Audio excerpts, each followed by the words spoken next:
Hey everyone, welcome back to the channel. Today we're diving deep into a fundamental human right, the right to freedom of thought. Specifically, we'll be discussing Article 18 of the Universal Declaration of Human Rights. If you've ever wondered what freedom of thought really means and why it's so important, you're in the right place. But before we get started, make sure you hit that like button and subscribe to the channel so you don't miss out on more important discussions like this one. Let's begin by breaking down Article 18 of the Universal Declaration of Human Rights. Article 18 states, "Everyone has the right to freedom of thought, conscience and religion.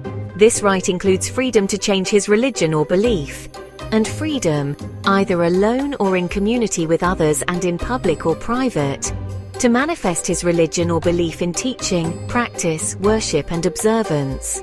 Simply put, Article 18 ensures that each individual has the right to form their own beliefs, whether that's about religion, philosophy, or personal convictions. It protects not just the ability to hold these beliefs, but also the right to express them freely, both in private and in public. Now, let's break this down a little further to understand why these rights are so critical. First, freedom of thought means that no one can force you to believe or think a certain way. Your mind is your own. It's about protecting the internal process of thinking, deciding, and reflecting on what matters to you. Think about it. Without the freedom to think independently, people could be manipulated or controlled. That's why protecting this right is essential to democracy and personal autonomy.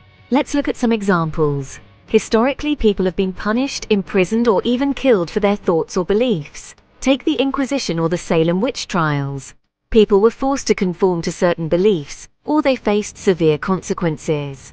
In some modern-day authoritarian countries, expressing ideas that challenge the government or dominant ideology can still get people arrested. But thankfully today, there are countless movements for religious freedom and freedom of thought. Around the world, many people fight for their right to practice their beliefs openly, without fear of persecution.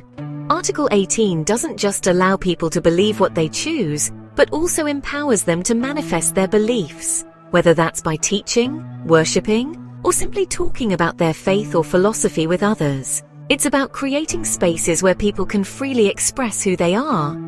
However, it's also important to note that this freedom isn't absolute. According to the UDHR, the freedom to manifest one's religion or belief can be restricted in some cases, but only when necessary to protect public safety, order, health, or the fundamental rights of others.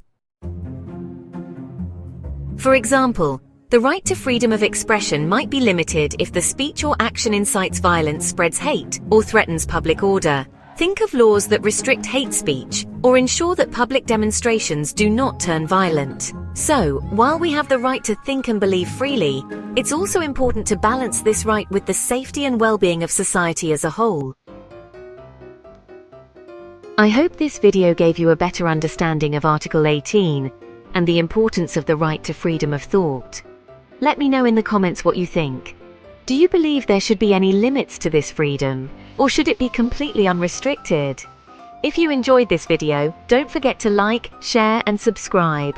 And as always, stay curious and keep questioning. See you next time.